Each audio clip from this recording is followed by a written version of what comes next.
akímọdé alára kan gbà dá ìdìdí abẹnumísẹnu jẹ́jẹ́ ìjọ olóòlà tí fẹ̀jẹ̀ èdè àyànfẹ́ alára kan gbà dá ọmọ Afọlábí akínwó olóhùn arèrè eégún ní níbà àbádájọ́ ojú òun òdúgbọ́nsá ìfẹ́mọdé ọlọ́rọ̀ ọmọ àmúwádé ìbà ọ̀nà já ìbà ọ̀nà so ìbà ọ̀nà gbá kẹ̀kẹ́ wọ́jà nílé eléyìí mo ríbà kí n tó wọlé ìrere lọ wọ́n ní àdáṣe ní ìhùnmọ́ ìbá ìhùnmọ́ ènìyàn àyànfẹ́ mo ti ríbà kíbà mi ọ̀yà máa ṣe nítorí ẹni bí ẹni nítorí èèyàn bí èèyàn ni mo fi tẹnu gbọ̀n lágbẹ̀dẹ mi ayọ̀fẹ́ àgbólóhùn bí ọ̀jẹ̀ nítorí ẹni yìí ẹni ẹ̀yẹ tí ń ṣe ọjọ́ ìbí lónìí ilẹ̀ fi rí mi ní ìta ní abala jẹ́ ká kí ẹni rè Pastor Reverend Dada ẹni ọ̀wọ̀ Dr. Ọlábísí Dada wọ́n jẹ́ olórí gbogbo àwọn pásítọ̀ tó wà ní Ìdí Àpẹ Baptist Church Èjìgbò ní Ọ̀ṣun State àwọn ni wọ́n ṣe ayẹyẹ ọjọ́ ìbí wọn ní òní ní agbára Ọlọ́run bẹ́ẹ̀ ṣe sọdún eléyìí àjọ péjú ṣe tẹ̀mí ní lágbára Ọlọ́run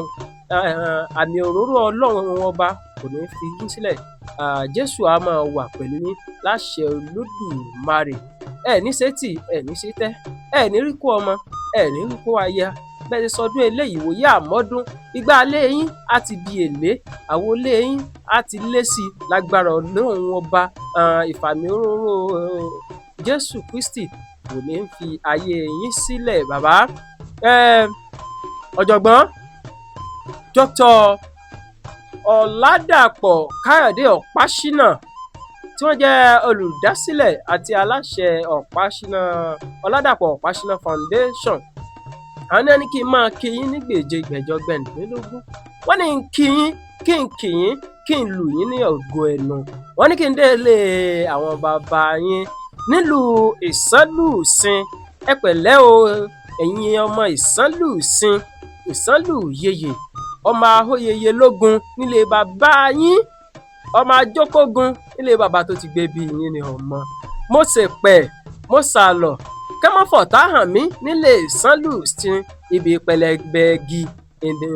òun fi lé lọ́wọ́ nílé bàbá tó ti gbé bí yín ní ọmọ nílé Ìlọrin Àfọ̀njẹ́ nídòjúyọ̀ tí jẹ́mọ́ ilé wa ìdòkú láyà jù ọmọ ẹgbẹ̀rin ọ̀tẹ̀ ejírò ń gbé nìyí ọmọ Adélé tèjìtèjì bẹ́ẹ̀ ṣe sọdún eléyìí àjọ péjú ṣe tẹ̀ mí ní lágbára Ọlọ́run ọba àwọn ọmọ ìjọ yín wọn ò ní kú lágbára Olódùmarè ẹ̀yin náà ẹ̀ ní bọ́ sọnù lọ́wọ́ gbogbo wa àṣẹ ìsàmọ́dún ọdún ayọ̀ lẹ́mọ̀ ṣe iléeṣẹ́ Culture Tech Studio tó fìkàlẹ̀ sí ìlú Èjìgbò ńlá tí ń kí yín pé happy birthday to you Dr. Pastor Ọlábísí Dada àṣẹ ìsàmọ́dún àsàmọ́dún sẹ̀mí.